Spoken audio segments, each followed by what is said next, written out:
आपसे 23 तारीख का कहा गया था।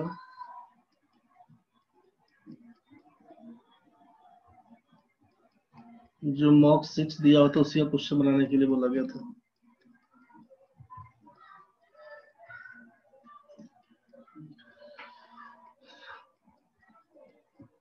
क्वेश्चन अपना अपना खोल लीजिएगा।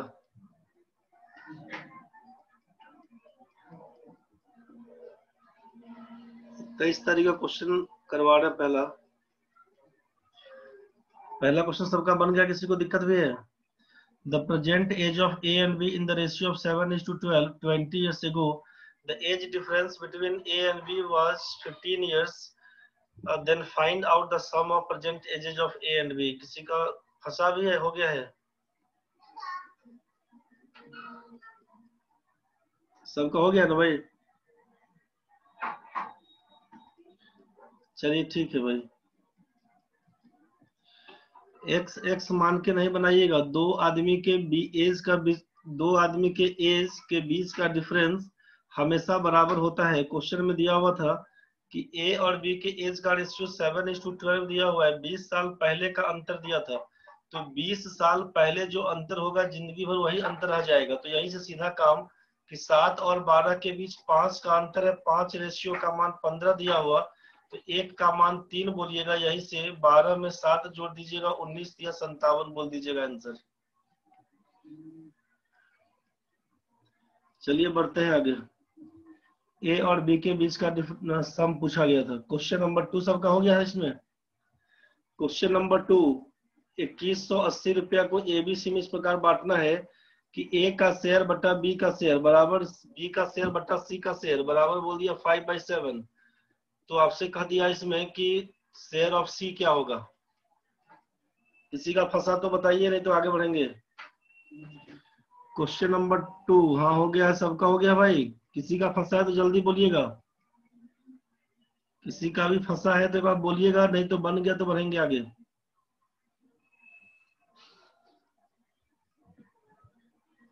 चलिए बन गया है तो ठीक है। क्वेश्चन नंबर 3 में आइए। तीसरा क्वेश्चन में अमृता तीसरा बता दीजिए।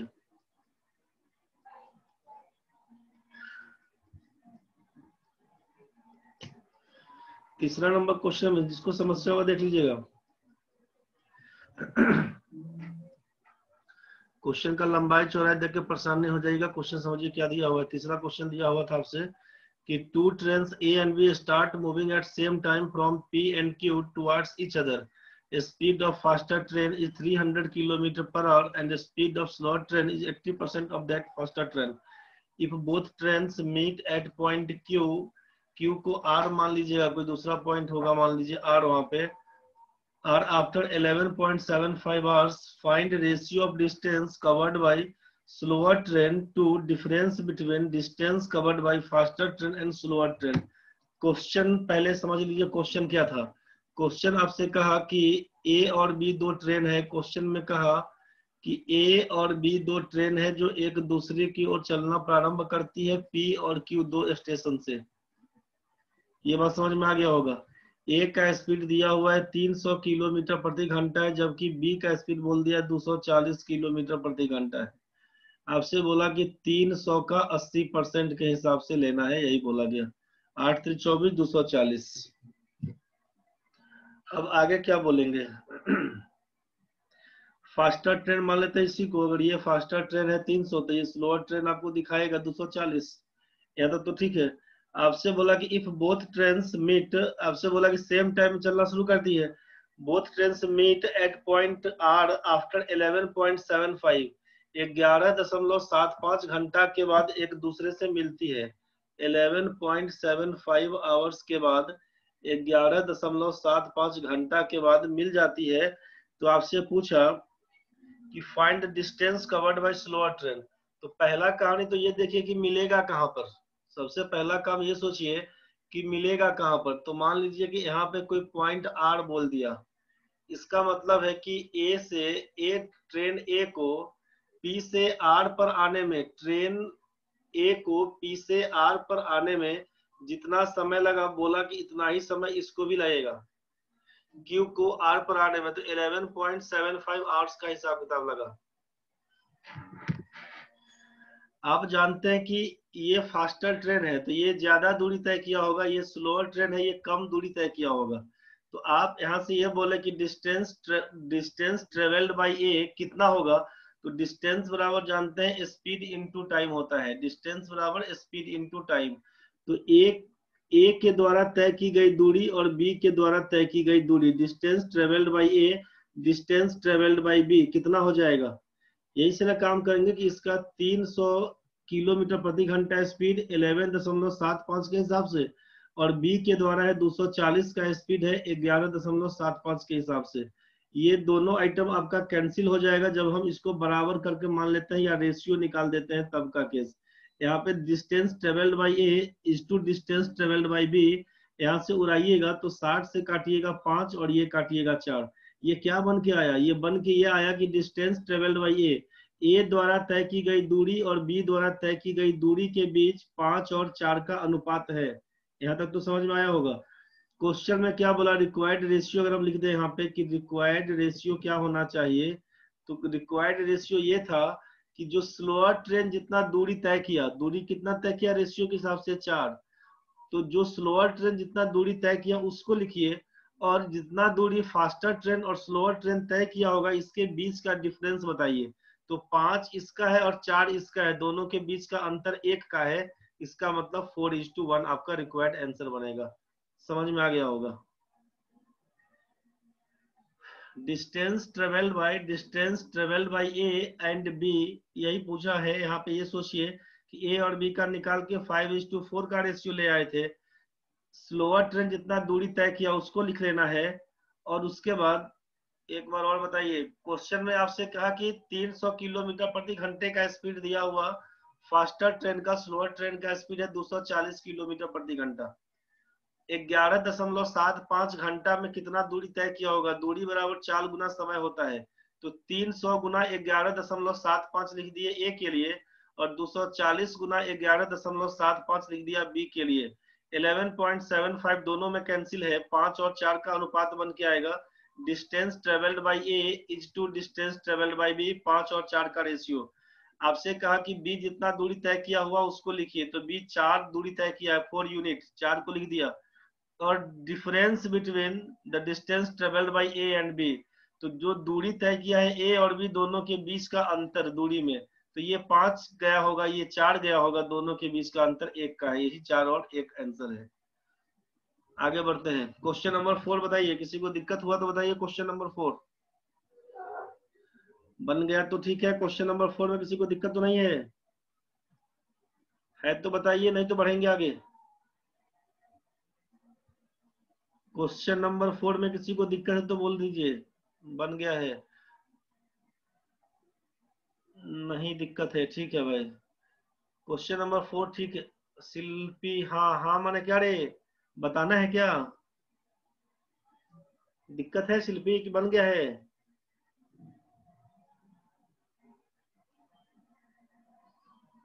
बताइए बताइए तो देख लीजिए क्वेश्चन में क्या था। ये बोट स्ट्रीम के बारे में पिछला दिन भी डिस्कस किए थे। अभी क्वेश्चन नंबर 4 में समझ लीजिए, the ratio of speed of boat in still water to that of stream is 13 और 7 का है। Stream of boat is to stream of current, ये 13:7 का। तो आप जानते हैं कि डाउन स्ट्रीम रेट होता है speed of boat plus speed of current, दोनों को जोड़ के बात करिएगा तो 13 में 7 जोड़ दीजिएगा हो जाएगा 20, और अप स्ट्रीम के लिए बात करिएगा तो 13 में से 7 घटा दीजिएगा, ये हो जाएगा 6। इसको 20 किलोमीटर पर आवर, इसको 6 किलोमीटर पर आवर रेशियो के हिसाब से बात करेंगे। तो आपसे क्वेश्चन में कहा कि the boat goes a certain distance, distance बराबर होता है स्पीड इनटू टाइम। तो अब सर्टेन डिस्टेंस जाता है धारा की दिशा में along the current down stream rate against the current का मतलब अप स्ट्रीम रेट, डिस्टेंस बराबर होता है स्पीड इनटू टाइम। तो किस स्पीड से जाता है, डाउन स्ट्रीम रेट का स्पीड है 20 किलोमीटर प्रति घंटा, जाने में इसको लग गया 3 घंटे का। अप स्ट्रीम का स्पीड है 6 किलोमीटर प्रति घंटा, आने में लग गया 3 घंटा। यहीं से तो काट दीजिएगा, 20 या 60 का मतलब 10 घंटा आंसर। टी का मान लिखिएगा 10 घंटा आंसर। डाउन स्ट्रीम रेट का मतलब होता है, डाउन स्ट्रीम रेट का मतलब है speed of boat plus speed of current, and up stream rate का मतलब है speed of boat minus speed of current. Along the current में जोड़ देते हैं, अगेंस्ट द करंट में घटा देते हैं। डिटेल्स इसका पढ़ लीजिएगा। आगे बढ़िए, 5 नंबर में किसी को दिक्कत है तो बोलिए। 5 नंबर तो सेम क्वेश्चन है, 3-4 बार बताए थे ऐसा सिंपल इंटरेस्ट वाला क्वेश्चन, जो एलिगेशन लेके सिखाए थे आपको, खुद करिएगा इसको। इसके आगे सिंप्लीफिकेशन है, इसको छोड़िए। इसके आगे सिंप्लीफिकेशन है, उसको छोड़िए, बना के देख लीजिएगा, उसमें कोई दिक्कत नहीं हुआ होगा आपको। बढ़ते हैं आगे। शिल्पी समझ में आ गया होगा रे। 24 तारीख वाला सेट में आइए, जो वर्ड प्रॉब्लम का था। 24 तारीख वाला सेट में आइए, जो वर्ड प्रॉब्लम का था।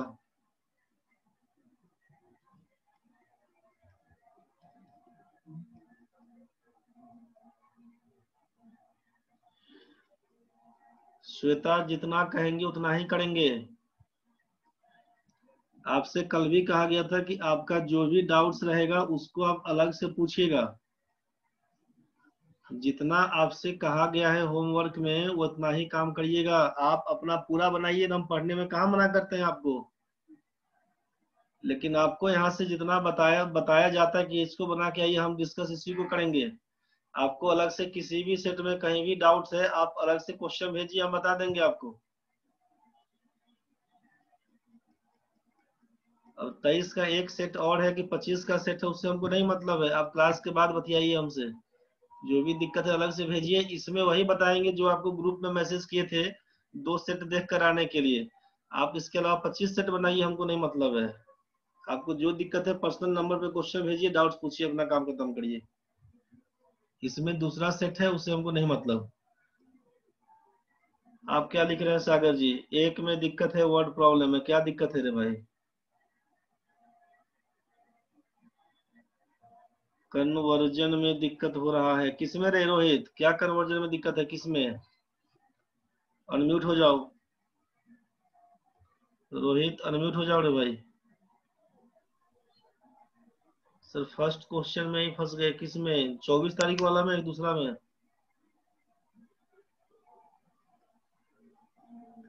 रोहित बताओ रे बाबा, क्या दिक्कत है रे?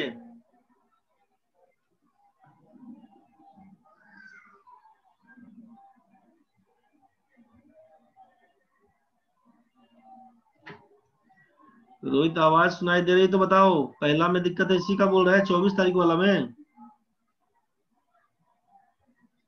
म्यूट हो जाओ, नहीं आवाज आ रहा होगा तो। सर नहीं बना पहला का, कोई बात नहीं, जिसका भी दिक्कत है समझिए। फिर से बोल दे रहे हैं कि जिस किसी भी बच्चे को कुछ भी दिक्कत है, आपसे जो डेट वाइज दिया जा रहा है ग्रुप में, फोटो खींच के भेज दे रहे हैं कि यही सेट बना के आना है। तो बाकी आप यहाँ पे हमसे उसी का डाउट पूछिए। इसके अलावा कुछ भी डाउट पूछना है, आप पूरा फ्री है। नंबर मेरा है सबके पास, 8083 वाला व्हाट्सएप नंबर है। आप क्वेश्चन भेजिए, नहीं है मन तो क्वेश्चन फोन कर लीजिए, आपका सोल्यूशन मिल जाएगा। बस कहानी इसमें और नहीं। चलिए अब पहला क्वेश्चन में आइए। क्वेश्चन दिया हुआ कि the daily work of 2 men is equal to that of 3 women और that of 4 youngsters, by employing 14 men। 14 पुरुष को लगा दिया, 12 औरत को लगा दिया और 12 यंगस्टर्स को लगा दिया। बोला कि ये काम 24 दिन में पूरा हो जाएगा, ये काम 24 दिन में पूरा हो जाएगा। अभिषेक, रोहित, सतीश, शिल्पी, जिसको भी दिक्कत है देख लेना रे भाई। जिस किसी भी बच्चे को दिक्कत हुआ है देख लेना। पहला क्वेश्चन में दिया हुआ है कि 14 आदमी, 12 औरत और 12 बच्चा किसी काम को मिलकर 24 दिन में खत्म कर देता है। तो आपसे पूछा कि वो काम खत्म करवाना है 14 दिन में ही, 14 डेज में चाहता है पूरा काम खत्म हो जाए। जिसमें 24 दिन लगता है, वो चाहता है कि काम पूरा 14 दिन में खत्म हो जाए। और केवल एडिशनल आदमी कितना आदमी चाहिए? आदमी तो मिलाना पड़ेगा ज्यादा। अब वो मैन आएगा, वीमेन आएगा या यंगस्टर्स आएगा, ये आपसे पूछा। तो क्वेश्चन में क्लियर दे दिया है कि एडिशनल आदमी में केवल मैन को जोड़ना है आपको। कितना आदमी को? ओनली मैन को जोड़ना है, बोल दिया है केवल आदमी जुटेगा। तो जब केवल आदमी जुटेगा तो टाइम एंड वर्क में आप पढ़े थे कि M1 D1 H1 E1 by rest information 1, ये आपसे बताया गया था। आपसे कहा गया था कि MDH का फॉर्मूला यूज करिएगा, मैन डे आवर इफिशियंसी ऊपर लिखाएगा, रेस्ट इंफॉर्मेशन नीचे लिखाएगा। तो यहाँ पे एक से ज्यादा यूनिट में दिया हुआ है, मैन वीमेन और यंगस्टर्स दिया हुआ है, 3-3 यूनिट है। मैन वीमेन चिल्ड्रन वाला कहानी 3-3 यूनिट है। आपसे कहा कि जब एक से ज्यादा यूनिट में होगा तो सबको सिंगल यूनिट में कन्वर्ट कर लीजिएगा। एक से ज्यादा यूनिट में होगा तो सिंगल यूनिट में कन्वर्ट करिएगा। तो रिलेशन क्या दिया हुआ है कन्वर्ट करने के लिए? रिलेशन दिया हुआ है आपसे, पहला क्वेश्चन का रिलेशन दिया हुआ है कि दो आदमी उतना ही काम करता है जितना 3 औरत करती है और जितना 4 यंगस्टर्स करता है, 4 लड़का करता है। अब ये सोचिए कि जब मैन के बारे में बोला कि लास्ट में केवल मैन अवेलेबल है, तो आप सबको मैन में कन्वर्ट कर दीजिए। जब 3 औरत बराबर आप बोलते हैं 3 वीमेन बराबर बोलते हैं 2 मैन, तो 1 वीमेन बराबर बोलिएगा 2/3 मैन। यहाँ से बोलेंगे 4 यंगस्टर्स बराबर 2 मैन, तो 1 यंगस्टर बराबर लिखिएगा 2/4 का मतलब सीधे लिखिएगा 1/2 मैन। दिक्कत होगा तो बताइएगा। यहाँ भी हम लोग मैन में कन्वर्ट कर दिया, यहाँ भी मैन में कन्वर्ट कर दिया। अब क्वेश्चन में क्या था? क्वेश्चन में आपका था कि 14 मैन, क्वेश्चन में दिया हुआ 14 man plus 12 women plus 12 youngsters, ये मिलकर इस काम को करता है 24 दिन में। यही बोला गया है, ये काम कर देता है 24 दिन में, 24 डेज में। तो सोचिए कि एक आदमी, ये तो 14 आदमी दिया हुआ है, 14 मैन कन्वर्ट कर कोई मतलब नहीं है। 12 औरत में क्या लिखिएगा? एक औरत बराबर 2/3, 1 वुमेन बराबर 2/3 मैन, तो 12 वुमेन कितना होगा? 12 गुना 2/3, 3 चौका 12, 4 दूनी 8 बोलिएगा। इसका मतलब लिखिएगा 8 मैन। 12 औरत बराबर 8 पुरुष हो जाएगा। एक युवा बराबर है आधा पुरुष के, तो 12 युवा का मतलब है क्या लिखिएगा? 1/2 से करिएगा तो बोल दीजिएगा 6 मैन। तो कुल मिला के पुरुष कितना हो जाएगा? 14 और 14 मिला के 28। यहाँ तक तो समझ में आया? M1 D1 बराबर M2 D2 क्या लिखिएगा? यहाँ से 28 आदमी किसी काम को 24 दिन में करता है, तो 14 दिन में पूरा करने के लिए x आदमी का जरूरत पड़ेगा। यही से उड़ाइएगा तो 14 दूना 28, x का मान 24 दूना 48, 48 आदमी आपको चाहिए। 48 आदमी में से कितना है? 28 आदमी तो लगा हुआ है पहले से, इसका मतलब है कि 20 मोर मैन चाहिए आपको, 20 मोर मैन चाहिए। एक से ज्यादा इकाई में दिया रहेगा, सिंगल यूनिट में कन्वर्ट करिएगा। चूंकि लास्ट में क्वेश्चन में बोला था कि एडिशनल मैन केवल है, केवल आपके पास जो मजदूर है उसमें केवल पुरुष है उपलब्ध, महिला नहीं है, बच्चा नहीं है। तो इसका मतलब है कि सबको मैन के रूप में कन्वर्ट करिएगा। 2 मैन बराबर 3 वीमेन बराबर 4 यंगस्टर्स, बॉय बोल दीजिए। तो एक औरत बराबर 2/3 पुरुष हो जाएगा और एक बच्चा बराबर हो जाएगा 1/2 पुरुष के। बस इसी को सॉल्व करिएगा तो 28 आदमी करता है 24 दिन, 14 दिन में x आदमी करेगा, x का मान निकल के आया आपका यहाँ पे 48। मतलब 14 दिन में पूरा करने के लिए 48 आदमी का जरूरत है। 48 आदमी का जरूरत है, अपने पास 28 आदमी पहले से था, इसका मतलब 20 आदमी चाहिए होगा। खत्म कहानी है इसका। जिसको भी दिक्कत हो रहा होगा बन गया होगा भाई। क्वेश्चन नंबर 2 में किसी का फंसा भी है? क्वेश्चन नंबर 2 किसी का फंसा है तो जल्दी बताइए। Vineet calculates profit percentage on the selling price, whereas Roshan calculates profit on the cost price. इस क्वेश्चन में किसी को दिक्कत है? Question number 2, they find that the difference of their profits is ₹275। Question number 2 किसी को दिक्कत है जल्दी बताइए।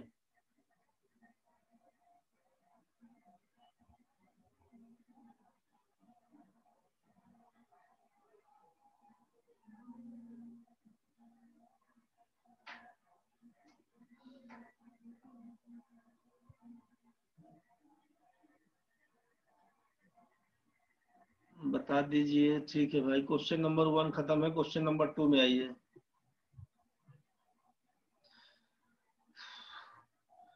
कोई बात नहीं, फंस गए तो फंसने के लिए दिया गया था क्वेश्चन में। बना के देखिए आराम से, अंग्रेजी हिंदी दोनों में क्वेश्चन है दिया हुआ। लास्ट सेंटेंस नहीं समझ में आ रहा है दूसरा नंबर का, लास्ट सेंटेंस का है नहीं समझ में आया, देख लीजिए ना। क्वेश्चन में क्या दिया कि दो आदमी है, एक तो विनीत है और दूसरा आपका रोशन है। दो आदमी है क्वेश्चन में, ध्यान से समझिए क्वेश्चन में क्या दिया हुआ। Vineet calculates his profit percentage on the selling price. Profit percentage selling price पे किया, मतलब क्या कहा, प्रॉफिट बाय परसेंटेज। प्रॉफिट निकालने के लिए लिखते हैं ना profit by CP into 100 percentage, generally यही फॉर्मूला होता है। लेकिन क्वेश्चन में जब आपसे बोल दिया कि प्रॉफिट कैलकुलेट करता है वो सेलिंग प्राइस के हिसाब से, प्रॉफिट बाय एसपी इंटू 100%, यहाँ पर ये बोला। जबकि आपसे कहा कि whereas Roshan calculates profit on the cost price, ये परसेंटेज प्रॉफिट को लिखा है प्रॉफिट बाय सीपी इंटू 100। जबकि प्रॉफिट का फॉर्मूला आपको मालूम है कि selling price minus cost price को प्रॉफिट बोलते हैं। सेलिंग प्राइस ज्यादा होगा कॉस्ट प्राइस से, वही आपका प्रॉफिट कहलाता है। आपसे कहा कि ये विनीत सेलिंग प्राइस पे प्रॉफिट मेंटेन करता है, ये आपका रोशन कॉस्ट प्राइस पे प्रॉफिट लेता है। आगे क्या बोला, they find that the difference of their profits is ₹275। Difference in profit, profit के बीच का अंतर 275 रुपया है। If the selling price of both of them are the same, selling price 1 बराबर बोल दिया यहाँ पे सेलिंग प्राइस 2। ये बात भी समझ में आया होगा कि इसका जो सेलिंग प्राइस है विनीत का सेलिंग प्राइस ऑफ विनीत बराबर selling price of Roshan.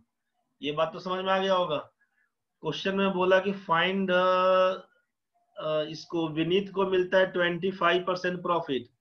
Question देख लीजिए, विनीत को मिलता है 25% प्रॉफिट, रोशन को मिलता है 15% का प्रॉफिट। क्वेश्चन में बोला कि सेलिंग प्राइस फाइंड करिए, क्या होगा। क्योंकि दोनों का तो सेलिंग प्राइस तो बराबर ही है, किसी का भी निकाल देंगे बात निकल जाएगा, सेलिंग प्राइस दोनों का बराबर है।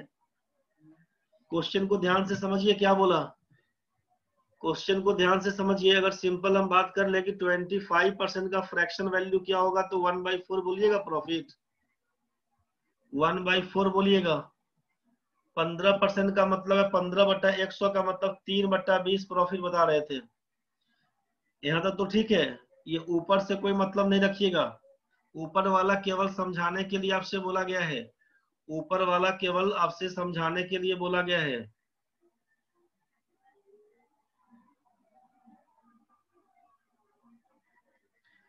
ऊपर वाला केवल समझाने के लिए बोला गया है, ये जो आपसे बोला है यहाँ पे, ये वाला ऊपर वाला पोर्शन केवल समझाने के लिए आपसे बोला गया।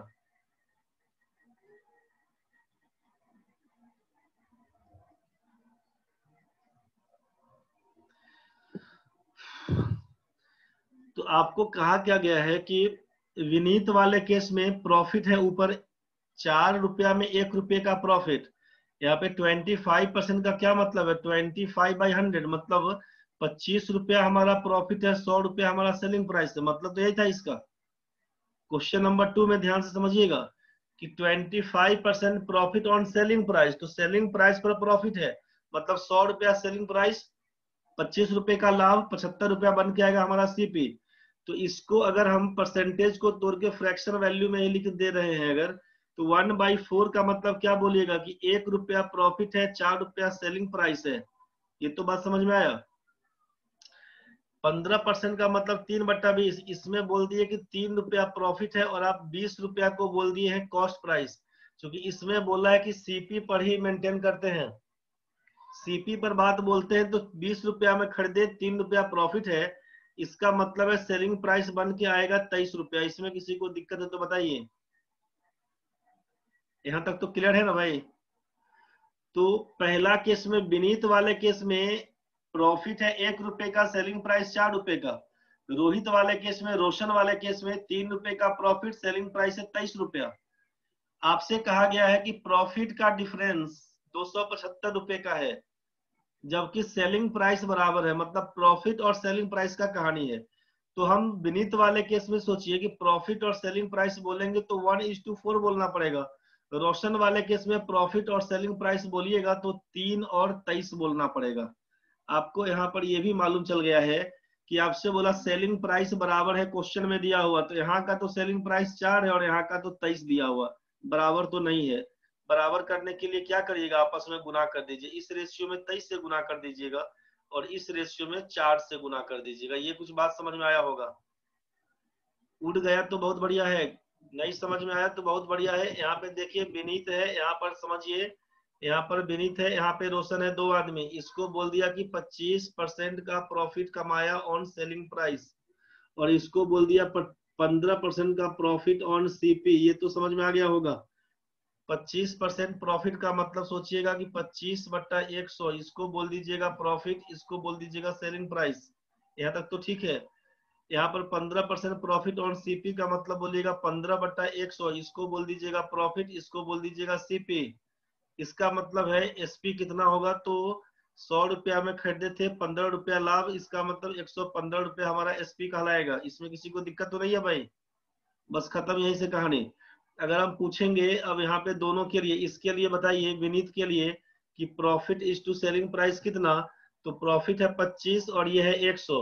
25 और 100 का मतलब 1:4 अब लिख दिए।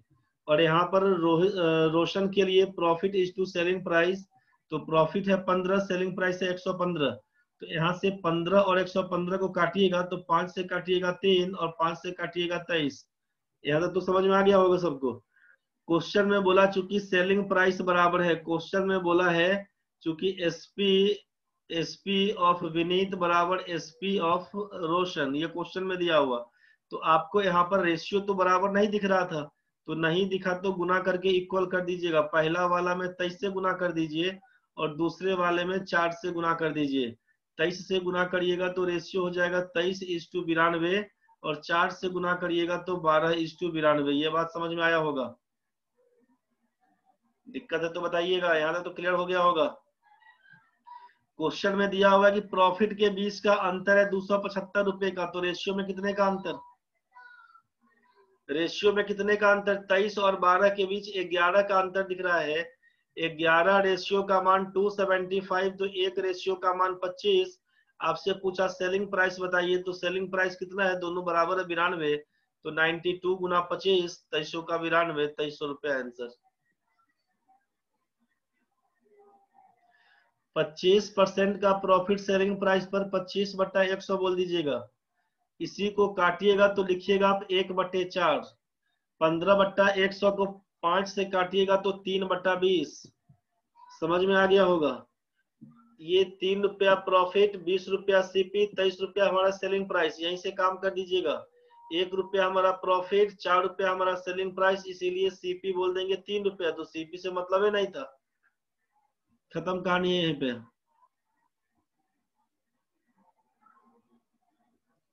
एक्स एक्स मान के बना लीजिए गोपाल जी।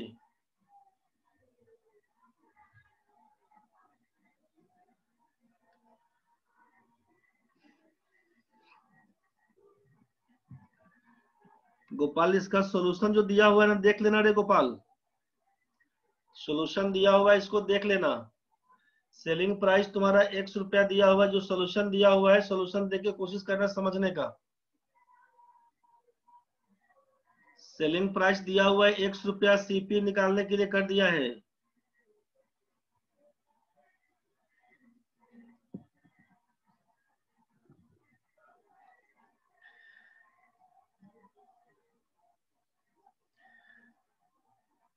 चलिए ठीक है, जिसको लिखना है इसको लिख लीजिए, बाकी हटाते हैं इसको।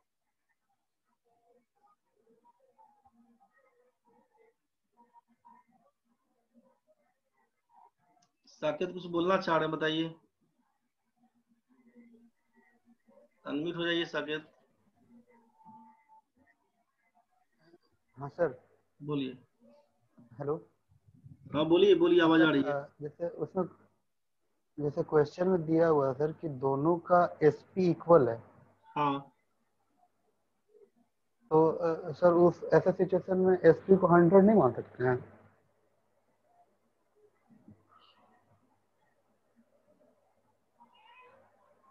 एसपी को 100 मान सकते हैं, सेलिंग प्राइस दोनों का बराबर है तो मान तो सकते हैं, लेकिन फिर वो रेशियो के टर्म में तोड़ना पड़ेगा। नहीं सर, वैसे हम ट्राई कर रहे थे, हम्म। तो क्या बोलते हैं दोनों का डिफरेंस? सर तो मेरा 10 का वैल्यू 275 आ रहा था, यहाँ तो 11 का आ रहा है ना, हम्म। इसलिए। अच्छा ठीक है सर, ये वो नहीं, वो सेट नहीं करेगा।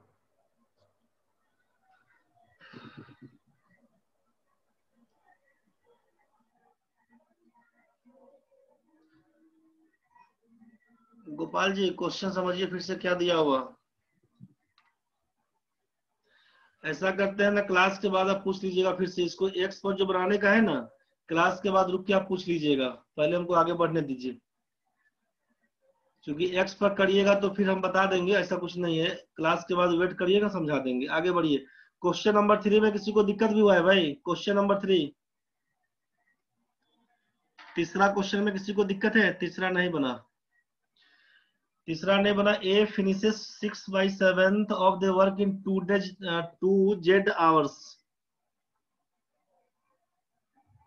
मतलब उसका राहुल कुछ नहीं है रे, मतलब है वेरिएबल होगा कुछ। 2Z का मतलब है कोई वेरिएबल होगा, जेड 1 2 3 4 कुछ भी समझ लो, कोई मतलब नहीं, क्योंकि ऑप्शन भी तुम्हारा जेड में ही दिया हुआ है, इसलिए परेशान नहीं होना। समझो क्वेश्चन में क्या दिया हुआ है।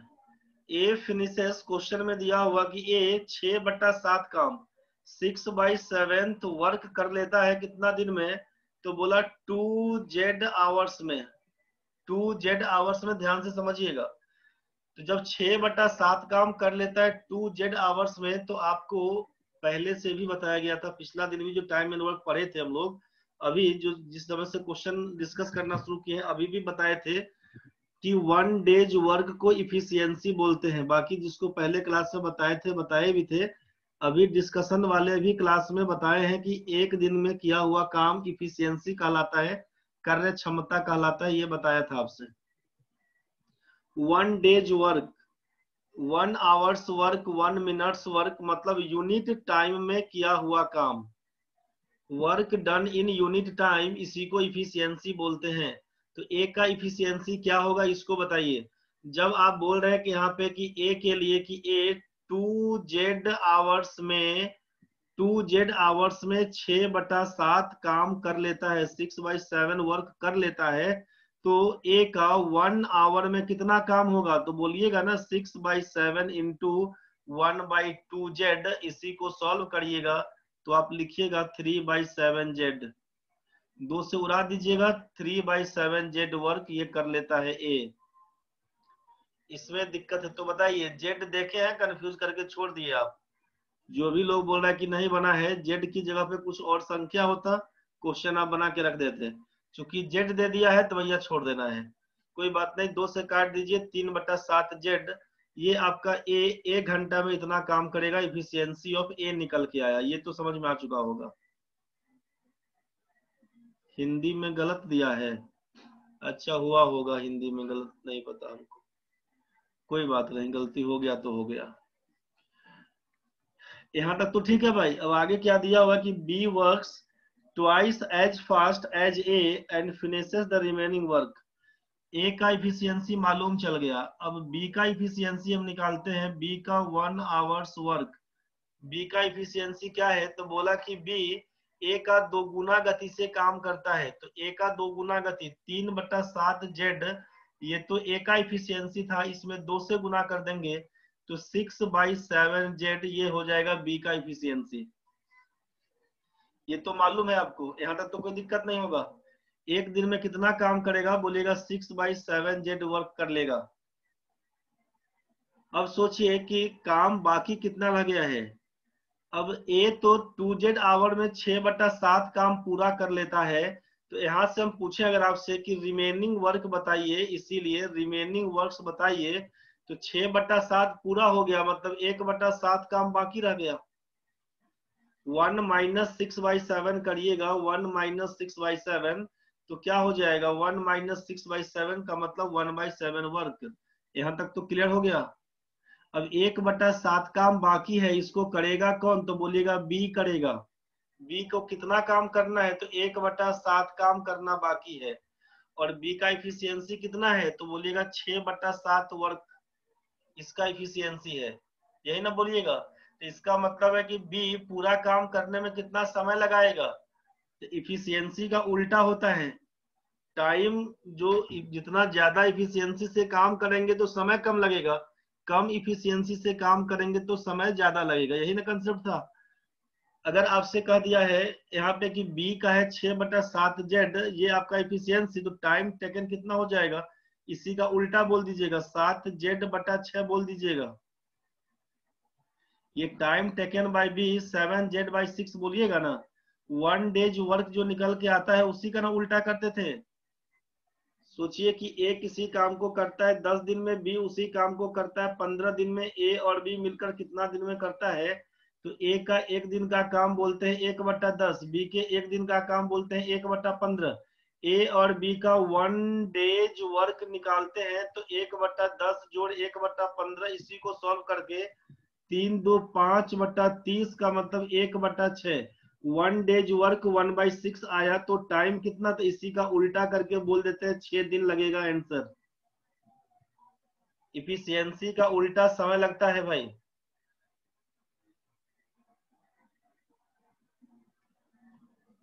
समझो रे राहुल।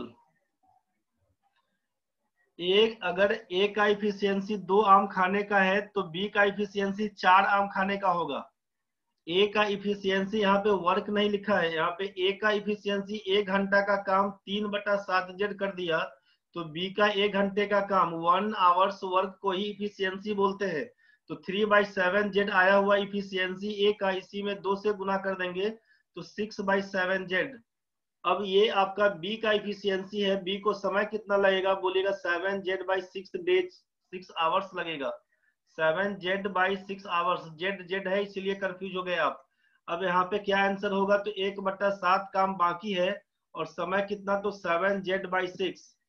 इसी को काटिएगा 7 से तो आंसर लिखिएगा आप यहाँ पे Z/6 answer, Z/6 hours answer. जो आपका ऑप्शन में दिया हुआ है 3/18, तो 3/18 जेड, 3 से उड़ाइएगा तो 6×3 = 18 बनता है।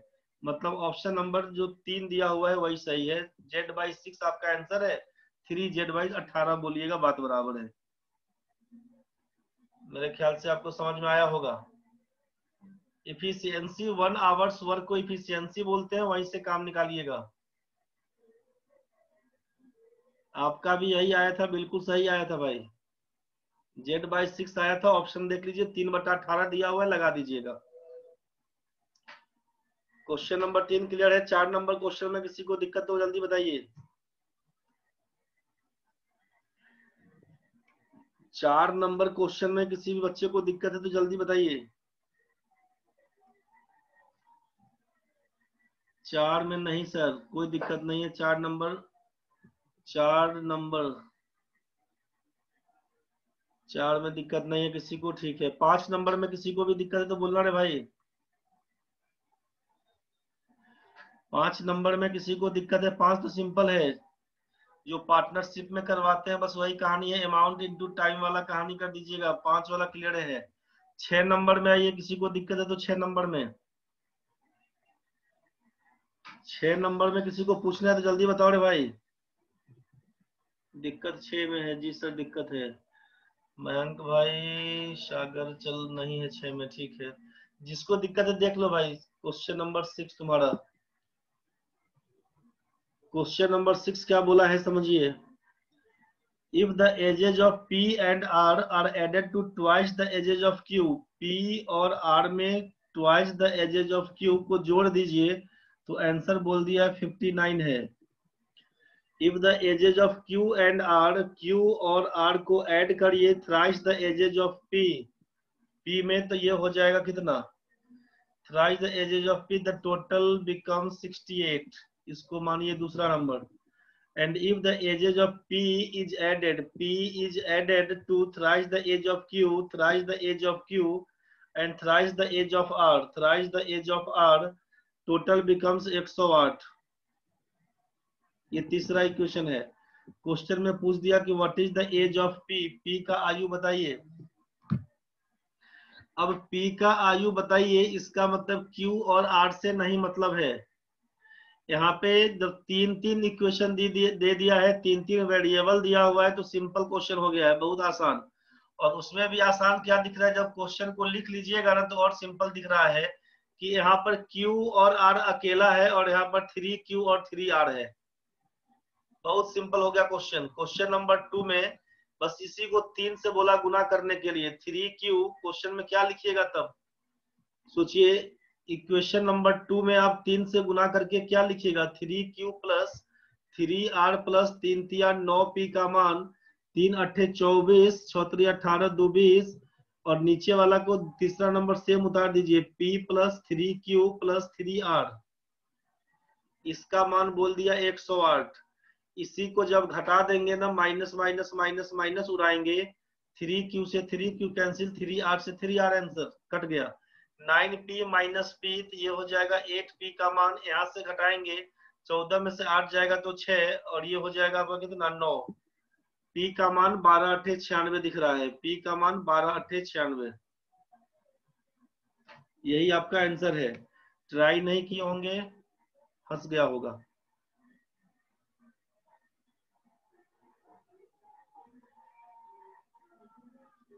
क्वेश्चन नंबर 6 हो गया है। क्वेश्चन नंबर 7 में आइए। किसी को 7 नंबर क्वेश्चन में दिक्कत तो बताइए। 7 नंबर प्रॉब्लम है गोपाल जी, 7 नंबर है प्रॉब्लम, कोई बात नहीं, जिसको दिक्कत है देख लीजिए। क्वेश्चन नंबर 7 में जिनका बन गया है ठीक है, जिनका नहीं बना है उनको देखने दीजिए। If 6 years are subtracted from the present age of Shyam, Shyam के उम्र में से बोला कि श्याम के उम्र में से 6 साल घटा दीजिए, श्याम के उम्र में से 6 साल घटा दीजिए, and the remainder is divided by. अब श्याम के उम्र में से 6 साल घटा दिए, रिमाइंडर तो बचेगा s माइनस 6, इसको बोला है 18 से भाग दीजिएगा। is divided by 18, then the present age of his grandson Anoop is obtained। तो यहाँ पर अनूप का एज मिलेगा। जो आपका यहाँ पे श्याम का पोता है अनूप, श्याम के एज में से 6 साल घटाइएगा, जितना बचेगा उसमें 18 से भाग करिएगा तो अनूप का एज मिलेगा। आगे क्या इंफॉर्मेशन है, if Anoop is 2 years younger to Mahesh whose age is 5 years। Mahesh का उम्र 5 साल का है और अनूप उससे 2 साल छोटा है। इसका मतलब है कि ये 3 साल का है, इसका एज 3 साल। तो 18 या 54 6 60, श्याम है 60 साल का। यही आपका आंसर है। 2 साल छोटा है मोहित है, महेश है 5 साल का, इससे 2 साल छोटा अनूप मतलब 3 साल का। क्रॉस मल्टीप्लाई करिएगा, 18 या 54 में 6 जोड़िएगा 60। 8 नंबर क्वेश्चन में किसी का दिक्कत है तो बताइए। 8 नंबर क्वेश्चन में किसी को दिक्कत है तो जल्दी बताइए।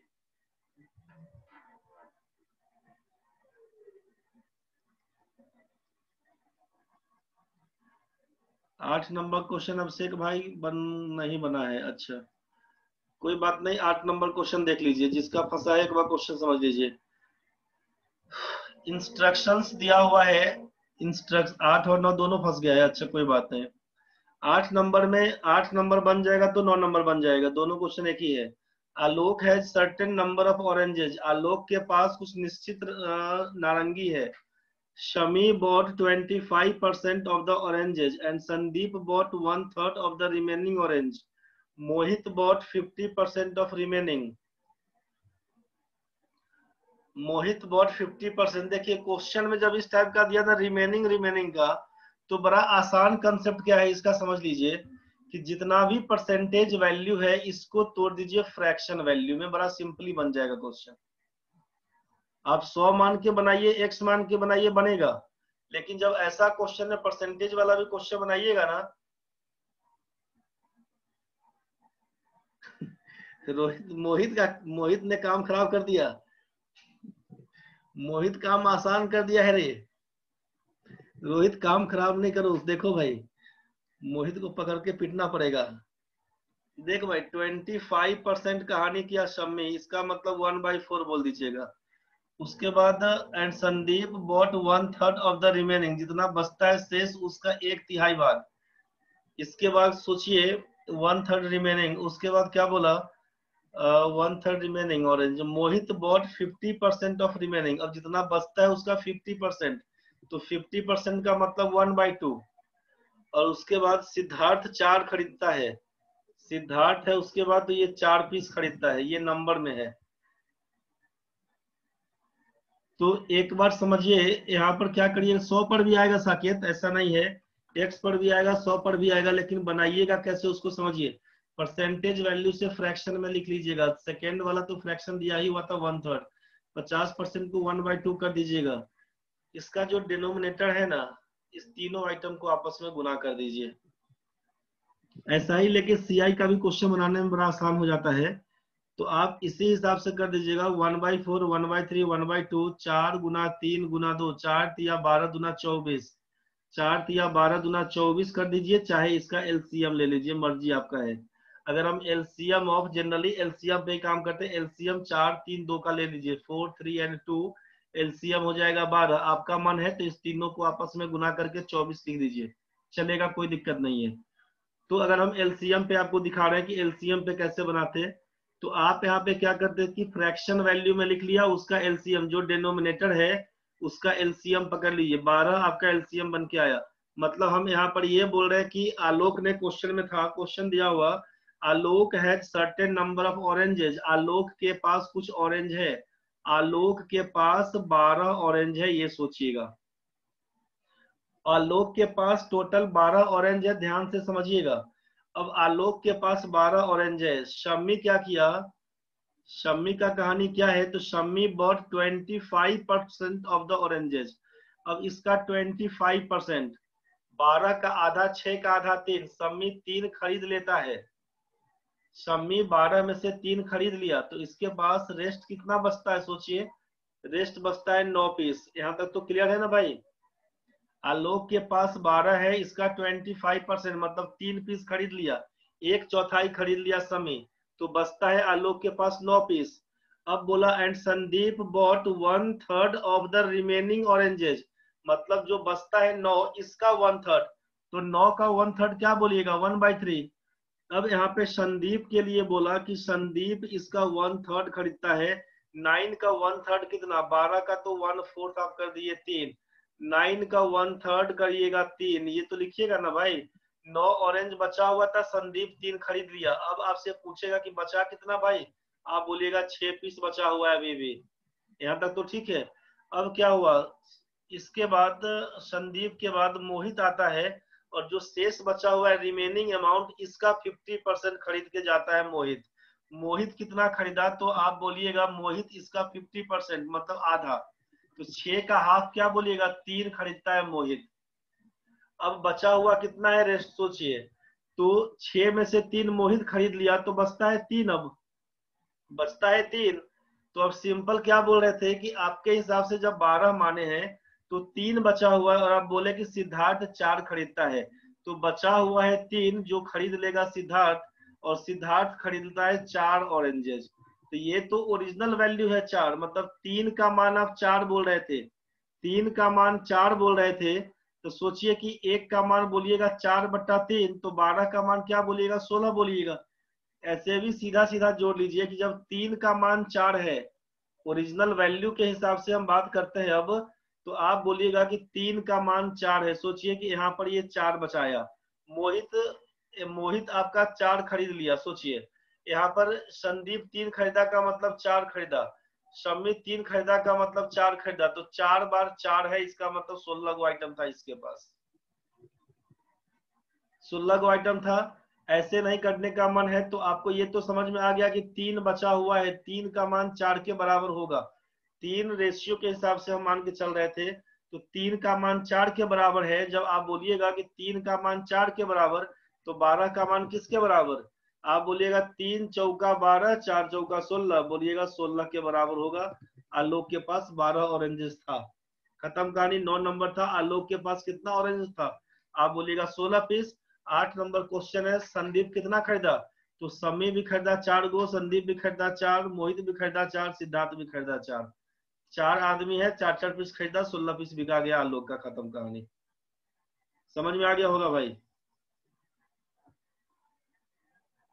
100 पे बनाइएगा तो परसेंटेज के हिसाब से उसको काट काट के बनाइए। 25% जाएगा, बचेगा 75%, उसका 1/3 निकालिए 25%, इसका 50% मतलब 12.5%, वहां से निकालिएगा, क्वेश्चन बन के आएगा। 12.5% का मान अगर 4 दिया हुआ है तो 100% का मान कितना? इसी में गलती हुआ था क्या? इसमें क्वेश्चन में दिया है, एक मिनट, क्वेश्चन में कुछ कैलकुलेशन में गलती हम भी कर लिए होंगे, देख लेते हैं एक बार। 100 में बोल रहे आप नहीं बना था, तो 100 में क्या कहानी है कि आलोक के पास अगर 100 है, समी खरीदता है 25%, तो 25% खरीदता है तो 75% बचता है। रोहित बोल रहे 100 में दिक्कत हो रहा है, साकेत भी बोले थे कि 100 में नहीं आया था। इसमें तो किसी को दिक्कत है नहीं ना भाई, अब देखा जाता है 100 में कैसे आता है। आलोक के पास रिमेनिंग ऑरेंजेस कितना होगा? आलोक के पास कुछ नहीं बचेगा रे राहुल, सब बेच लिया, आलोक पूरा बेच लिया। 8 नंबर में कि टोटल ऑरेंज अगर इसके पास 100 है, आलोक के पास टोटल अगर 100 है, तो आप इसमें क्या बोल रहे थे कि समी खरीदता है 25, समी खरीद लिया 25% मतलब 25, आपसे बोला कि and 25% of the oranges and Sandeep bought 1/3 of remaining. तो यहाँ पे 100 में से 25 खरीद लिया, बच गया 75 इसके पास, 75 का 1/3 खरीद लिया मतलब 25 पीस खरीदता है। 25 पीस खरीदा कौन? तो 25 पीस खरीदता है संदीप, संदीप खरीदता है 25। मुनेश्वर जी बोल रहे बनता है, बनेगा ही, कैलकुलेशन थोड़ा गड़बड़ हो गया था। मयंक भाई 100 पे बना था, ठीक है भाई चलेगा। तो अब 75 में से 100 निकाल, 75 में से 1/3 25 निकल गया संदीप के पास, तो 100 में से 25 ये खरीद लिया, 25 ये खरीद लिया, बचता है शेष कितना? 50। तो इसमें से आपसे बोल दिया कि मोहित खरीदता है 50 का 50%, तो 50 बचा, इसका 50% का मतलब 25, तो ये ले जाएगा मोहित, ये ले जाएगा मोहित, तो बचता है 25, तो 25 ले जाएगा सिद्धार्थ। तो आप बोल रहे हैं कि 25 का ही ना मान 4 के बराबर है, तो जब 25 का मान बोल दीजिएगा 4 के बराबर है, तो 100 का मान किसके बराबर होगा? तो यही से काम करिएगा, 25 चौका 100, तो यही से कर दीजिएगा 4 गुना 4 बराबर 16।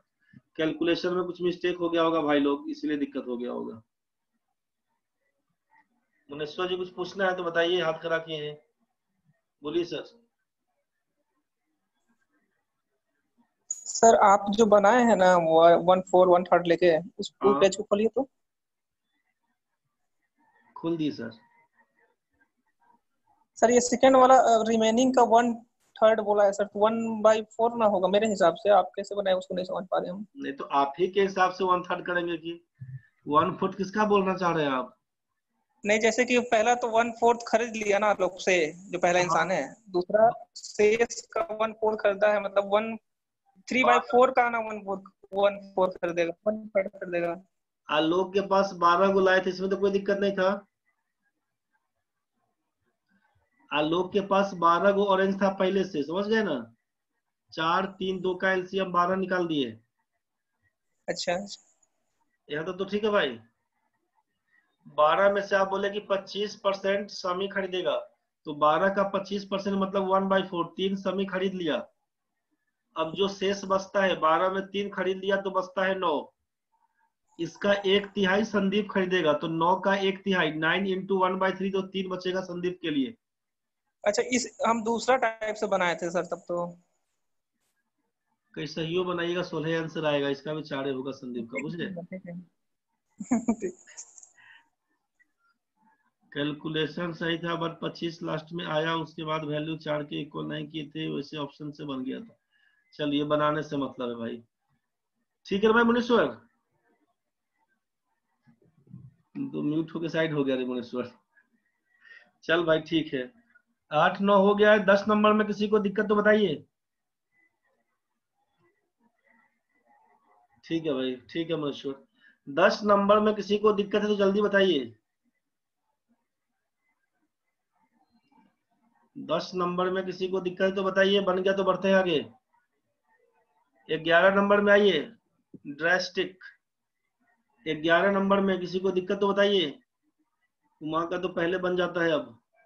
ड्रास्टिक किसी को दिक्कत तो नहीं है भाई? वॉवेल साथ में आएगा कितनी बार? साकेत बता दीजिए। बन गया है 11 नंबर। अच्छा कोई बात नहीं है, जिनका नहीं बना है वो 11 नंबर देख लीजिए।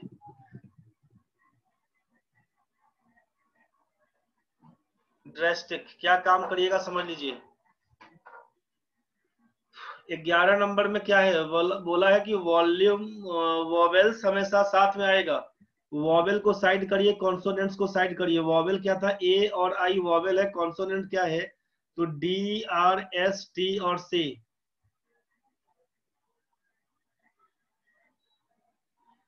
D R S T C ये आपका कॉन्सोनेंट है और ये आपका वॉवेल है ए और आई। आपसे कहा कि vowel always comes together, vowel always comes together क्या होगा, जब कभी भी ऐसा क्वेश्चन पूछा जाए जिनसे नहीं बना है ध्यान से समझिए, वॉवेल हमेशा एक साथ आएगा तो दिए गए वर्ड के लेटर्स को साइड कर दीजिएगा, वॉवेल अलग कॉन्सोनेंट्स अलग। वॉवेल में केवल ए और आई दिखा है, इसको एक बक्सा में बंद कर दीजिए। बचता है कॉन्सोनेंट्स, क्या सब है तो डी आर एस टी और सी। जब आप टोटल लेटर्स काउंट कर लीजिए कितना है, 1 2 3 4 और 5। आपसे कहा कि वॉवेल एक साथ आना चाहिए, वॉवेल हमेशा एक साथ आएगा। वॉवेल को आपसे बोला कि एक बक्सा में बंद कर दीजिए, उसको as a one letter count करना है। अब क्या होगा, 1 2 3 4 5 लेटर यहाँ से एक बक्सा है, कुल मिला के 6। बोलिएगा फैक्टोरियल 6 तरीका से इसको अरेंज करेंगे। वॉवेल ऑलवेज कम्स टुगेदर में क्या लिखना होगा, इसको लिखना होगा फैक्टोरियल 6। टोटल लेटर्स काउंट करके जो बाहर से कॉन्सोनेंट है उसको पूरा जोड़िएगा, इसको एक बक्सा मानिएगा, इसको लिखिएगा फैक्टोरियल 6। इनटू कर दीजिएगा कितना, बक्सा खोल के देखिएगा लेटर कितना है उसके अंदर। बक्सा खोल के देखिए तो 2 लेटर है ए और आई, इसको अरेंज करेंगे फैक्टोरियल तो 2 तरीके से, फैक्टोरियल 2। अगर इसमें कुछ रिपीटेशन होता, मान लीजिए यहाँ पे टी होता एक बार और आर होता, यहाँ पर अंदर में ए होता आई होता, तो नीचे हम लोग क्या करते हैं, जितना रिपीटेशन है, आर अगर 2 बार है, टी अगर 2 बार है तो फैक्टोरियल 2 इंटू फैक्टोरियल 2। इसके अंदर में अगर ए 2 बार है आई 2 बार है, फैक्टोरियल 2 भाग दे देते। लेकिन चूंकि रिपीटेशन नहीं था इसीलिए भाग नहीं पड़ेगा, तो सीधा खाली आप बोल दीजिएगा यहाँ पे फैक्टोरियल 6 इंटू फैक्टोरियल 2। 6 का मान 720, 2 का मान 2 ही होता है, गुना कर दीजिएगा तो 1440 आपका आंसर हो जाएगा। ठीक है भाई। 12 नंबर में किसी को दिक्कत तो बोलिए। 12 नंबर हो गया तो बताइए, दिक्कत है तो बोलिए। क्वेश्चन नंबर 12 में किसी को दिक्कत है तो जल्दी बताइए, नहीं तो बढ़ेंगे आगे। 12 13 14 15 में 12 13 14 15 में किसी को दिक्कत है भाई? 12 नंबर में देख लीजिए। अच्छा ठीक है, निवेदिता है, रोहित है भाई, देख लेना 12 नंबर है। 12 नंबर क्वेश्चन बोला कि देयर आर 2 बैग्स, 2 बैग रखा हुआ है। प्रोबेबिलिटी का क्वेश्चन नहीं बनता सर। मयंक भाई प्रोबेबिलिटी का क्वेश्चन बनेगा, एक बार ढंग से पढ़ लीजिएगा तो कोई बात नहीं है। प्रोबेबिलिटी में प्रोबेबिलिटी ऑफ इवेंट निकालने के लिए लिखते हैं number of event by number of sample space. Number of event by number of sample space. Question में जहां पर एंड का यूज होगा वहां पर गुना कर देंगे, जहां पर और का यूज होगा वहां पर प्लस कर देंगे। इस बात का ध्यान रखिएगा, जहां पर एंड होगा वहां पर गुना करिएगा, जहां पर और होगा वहां पर प्लस कर देंगे। परमुटेशन कॉम्बिनेशन प्रोबेबिलिटी में ये काम करेगा। परमुटेशन कॉम्बिनेशन और साथ में प्रोबेबिलिटी में ये काम करेगा कि जहां पर एंड का यूज होगा, एंड बोले इसका मतलब गुना करिएगा, जहां पर और बोले वहां पर प्लस करिएगा। कंसेप्ट सीखिएगा उसका जिस समय परमुटेशन कॉम्बिनेशन पढ़िएगा क्लास में, तब जो लोग पढ़े होंगे वो बताए थे। तो सोचिए कि एंड में गुना करते हैं और में प्लस करते हैं, इस बात का ख्याल रहे। 2 बॉक्स का कहानी हो, 2 बॉक्स का कहानी हो, इसमें पहला बॉक्स में क्या है तो पहला बॉक्स में बोल दिया कि 5 रेड है, पहला बॉक्स में बोल दिया 5 रेड है और 7 व्हाइट है। दूसरा बॉक्स में बोल दिया आपसे कि 3 रेड है, 3 रेड है और 12 व्हाइट है, 12 व्हाइट है। Number of event by number of sample space का मतलब क्या है कि एस सैंपल स्पेस बोलते हैं टोटल पॉसिबल आउटकम्स को। टोटल पॉसिबल आउटकम्स, जितना टोटल आ सकता है उसको सैंपल स्पेस और इवेंट बोलते हैं कि जो आस्क्ड आइटम होगा, जो चाहना है आपको, जो चाहिए आपको, आस्क्ड आइटम को बोलते हैं इवेंट, और टोटल पॉसिबल आउटकम्स को बोलते हैं सैंपल स्पेस। इस बात का ध्यान रखिएगा, number of event by number of sample space को बोलते हैं प्रोबेबिलिटी ऑफ इवेंट बराबर NE/NS। यहाँ तक तो ये फॉर्मूला है, इसी हिसाब से काम करेंगे। क्वेश्चन में क्या दिया, ये पहला बैग है, ये दूसरा बैग है, ये पहला है, ये दूसरा है। काम क्या करिएगा सोचिए, अगर हम पहले का यूज करेंगे तो दूसरे का यूज नहीं करेंगे। अगर हम पहले का यूज करते हैं मान लीजिए, तो दूसरे का यूज नहीं करना होगा, और अगर पहले का यूज नहीं करते हैं तो दूसरे का यूज करिएगा। जब ऐसा कभी केस बने तो आप सीधा सीधा काम बस ये करिएगा इसमें कि आइदर और का तो केस समझ में आ रहा होगा कि आइदर 1 और 2। तो आइदर 1 और 2 आपसे बोला कि एक ही बॉल निकालना है। A ball is to be drawn from one or the other. दोनों बैग में से केवल एक बॉल निकालना है, और आपसे कहा कि उसका क्या चांसेस है रेड बॉल होने का। रेड बॉल होने का क्या चांस है, तो 5 में से कोई एक बॉल निकालिएगा रेड, तभी कहलाएगा रेड। तो इसमें कॉम्बिनेशन का केस लगता है वैसे कि 5C1 बट्टा बोल देते 12C1 ऐसा करके, फिर इसको आइदर और का केस, तो अब प्लस करिएगा, और वाला केस है, यहाँ पे लिखा प्लस होता है।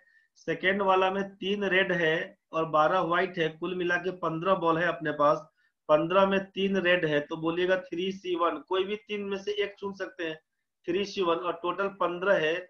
ये आपका जो पॉसिबल आउटकम्स है, 15 में से कोई भी बॉल एक निकालिए, ऐसे ही बनाइएगा, बस इसको ध्यान रखिए। 5C1 का मतलब 5 है। डिटेल्स पढ़ाएंगे जब परमुटेशन कॉम्बिनेशन, जो लोग पढ़े होंगे तो देखे होंगे, प्रोबेबिलिटी नहीं पढ़े होंगे तो फिर क्लास से पढ़ रहे होंगे तो पढ़िएगा। 12C1 का मतलब 12 बनेगा, यहाँ पर 3C1 का मतलब 3 हो जाएगा, 15C1 का मतलब 15 हो जाएगा। इसी को उड़ाइएगा तो 1/5, सॉल्व करिएगा तो 25 और 12 मिला के 37/60, 37/60, 37/60 आया अभी तक, 37/60 आया। अब आपसे क्या बोला कि आइदर इसमें से चाहे इसमें से, तो यहाँ पे बस ध्यान रखना है कि दोनों बॉल में से आइदर और का केस बनता है तो 1/2 करते हैं, कि 2 बैग में से किसी एक बैग का यूज करते हैं, 1/2 से फाइनली गुना करते हैं। इसी को लिखिएगा 37/120। पहला कहानी करना है कि 5 रेड है टोटल, तो 5 में से कोई भी एक रेड निकाल सकते हैं, तो 5 टोटल है 12 में से कोई एक, तो 5/12 ऐसे बोलेंगे। दूसरा बैग है 3 रेड और 12 व्हाइट, कुल मिला के 15 में से 3 रेड है, तो 3/15 करिएगा। इसको सॉल्व करेंगे तो 37/60 बन के आएगा। अब इसके बाद क्या था कि दोनों में से किसी एक बैग का यूज करेंगे, तो एक बैग का यूज करिएगा आउट ऑफ 2 बैग, तो 1/2 लिखना है, 1/2 इंटू 37/60, इसी को लिखिएगा 37/120। तो बनाइए कैसे इसको, क्वेश्चन नंबर 12 में कैसे बना दिए। क्वेश्चन नंबर 12, ये पहला बैग था, ये दूसरा बैग है, इसमें बोल दिया 5 रेड है 7 व्हाइट है, इसमें बोल दिया 5 रेड 7 व्हाइट, ये था ना भाई। एक बार फिर से देख लीजिए, किसी को भी दिक्कत हो गया हो तो।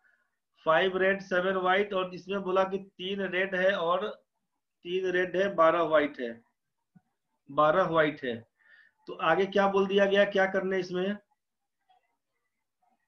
बार बार कट रहा है, नेटवर्क इशू होगा रे भाई। तो इसमें से कुल मिला के 12 बॉल है, यहाँ पर देख रहे हैं कुल मिला के 15 बॉल है, 15 बॉल है अपने पास। तो रेड निकालना है तो 5 में से कोई भी एक निकाल दीजिएगा, मतलब 5/12 बनेगा। और यहाँ पर 3 रेड है 15 में, तो आप बोल दीजिएगा 3/15 का मतलब हो जाएगा 1/5। तो आइदर और का केस बनेगा ना भाई, आइदर और का केस बनेगा, तो आप लिखिएगा प्रोबेबिलिटी ऑफ इवेंट की दो बैग में से दो बैग में से बारी बारी निकालना है आपको, तो 1/2 पहले कर दीजिएगा, उसके बाद इसका 5/12 और का मतलब प्लस करिएगा 1/5, इसी को सॉल्व किए थे तो 37/120 आया था, इसी को आंसर लगा दीजिएगा बस।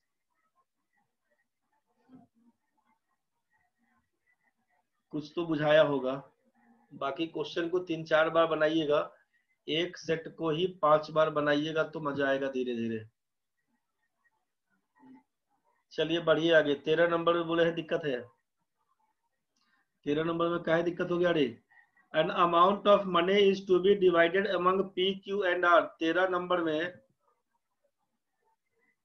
अजीत भाई इसमें करिएगा कि जब दो बैग में से काम करना होगा तो एक बार या तो इसका निकालिएगा चाहे इसका निकालिएगा। 3 बैग होगा तो 1/3 से गुना करिएगा, 2 बैग है 1/2 से गुना करिएगा, बस इतना ही समझिए। 13 नंबर में बोल दिया यहाँ पे कि पी क्यू और आर, 3 पी क्यू और आर है 3 आदमी, इसको 4, 9 और 16 के हिसाब से बांटना था पैसा। If R gets 4 times more than P, R और पी के बीच आर को मिलता है पी से 4 गुना ज्यादा, पी को 1 रुपया मिलता है तो 4 गुना ज्यादा मतलब 1 से 4 ज्यादा, इसको मिलेगा 5। तो पी क्यू आर का रेशियो 4, 9, 16 है, जबकि आर और पी का रेशियो 5:1 दिया हुआ। आपसे पूछा कि क्यू का शेयर क्या होगा। जब हमको न्यूमेरिकल वैल्यू किसी का नहीं पता है, न्यूमेरिकल वैल्यू किसी का नहीं पता तो किसका मान फाइंड करिएगा, इसीलिए कैन नॉट बी डिटरमाइंड इसका आंसर था। हमारे गांव में एगो महेश है, उसका उम्र बताइए, क्या फाइंड करिएगा बताइए, आप ही बोल दीजिए। हमारे गांव में एक महेश है, उसका उम्र बताइए क्या होगा। तो अब क्या बोलिएगा आप महेश का उम्र, जब आप महेश को जानते ही नहीं है तो खत्म कहानी। आप बोलिएगा 5 साल, हम बोले नहीं रे 50 साल का है। आप बोलिएगा 50 साल, हम बोलेंगे नहीं 25 साल का। आपको क्या पता, can not be determined. Sir अगर क्वेश्चन का शेयर रेशियो पूछा तो रेशियो निकालेंगे, तब तो निकला हुआ है, पी क्यू आर निकला ही हुआ है 4, 9, 16, खत्म कहानी है, कोई इश्यू नहीं है।